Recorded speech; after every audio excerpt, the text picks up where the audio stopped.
Hey everybody, Jabman025 here. Today I'm taking a look at my 168th Master Grade, the Zaku 2.0 Shin Matsunaga's Custom, the White Wolf of Zeon. This is a Zaku 2.0, slightly modified, high maneuverability legs, and the thing's almost entirely white. Taking a look at the torso, basically the same old 2.0, bigger backpack. The cables, still a pain. For anyone who has never built a Zaku 2.0, here's the gist of it. It's a fairly nice build, fairly easy. Nice little kit, with one major drawback. These cables, they hurt your fingers a lot. What you do is you take off this whole piece and you slide the cables onto the individual links. Or the individual links slide on the cables, pardon me. So you're going to slide them around as such. And to break the initial seal that it is on that main cable hurts. Now, some are easier than others. The smaller the cable, the easier it is. But, yeah, your fingers hurt doing this. Torso, skirt armor, legs. You can see the thing is pretty much all white with a little bit of gray. So, it's basically a blank canvas. It's basically, to customizers out there, it's like, here you go. There's only one better than that for this, and that is the White Ogre, where the whole darn thing is white. But that is an extremely rare kit. But yeah, for customizers, this is their dream kit.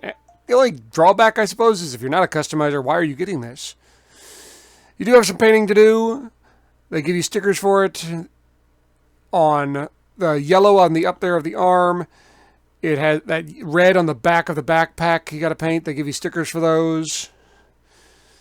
What I did here was add some soot, add some grit, add a little bit of paint, and add little pieces of silver from a silver paint pen just on edges here.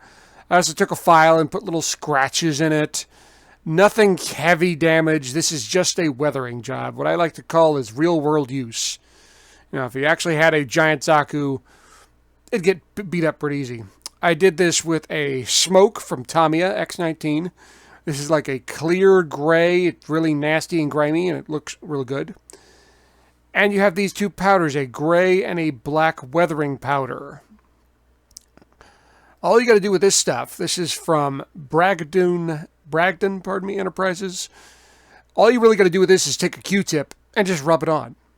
That's really it. Now, this is very messy, and your hands are going to be covered in this stuff when you're done, but it works great. And you got to add lots of flat, clear top coats to keep everything sticking. But when you do that, it looks really, really good.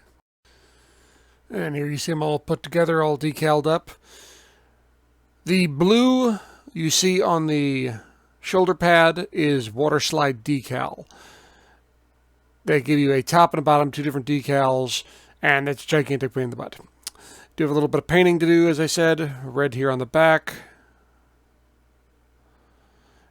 You have some dry transfers there for the pad. Some painting there on the yellow.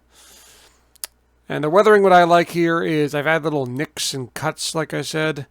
And it's like, you know, the more you look, the more you find oddball stuff like that. And it just looks like this is a giant robot that's been used, if there is such a thing.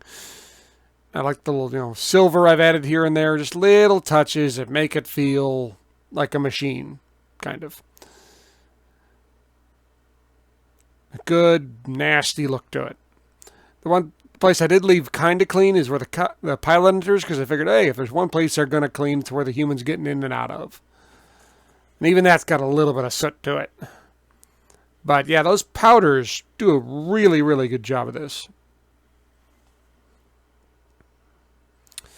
Accessories. Got your machine gun.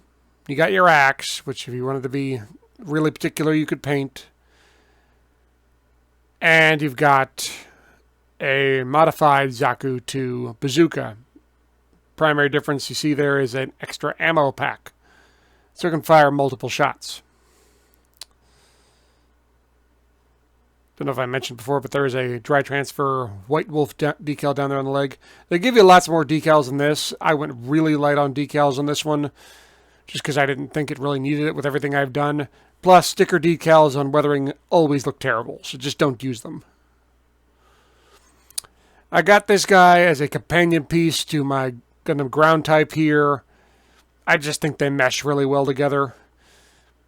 Would they ever meet in battle? Does it fit in canon? Absolutely not. Does it still look good? Yes.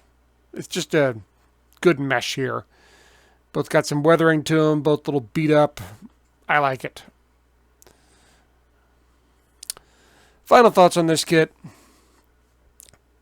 Zaku 2 hasn't aged particularly great. I haven't built one in a long time, so when I built this, I was like, it'll be fun to go back to it. It's a fun build. It's a nice build, but it's not the most posable kit anymore. When it first came out, I was like, wow, this is a really good poser. Now, not as quite as good as I remember. But we've gotten a lot better poser kits since then, so what you going to do? Is it time for the Zaku 3.0? Maybe. I wouldn't be against it. But if you're a customizer, this is a blank canvas, almost. I mean, you can do just about anything you want with this thing. And if you can track down the White Ogre Zaku, that whole thing is white. It is a blank canvas. So, if you want one, here you go. It's a great customizer, Zaku. Thumbs up from me. Well, guys, thanks for watching. Hope you found it informative.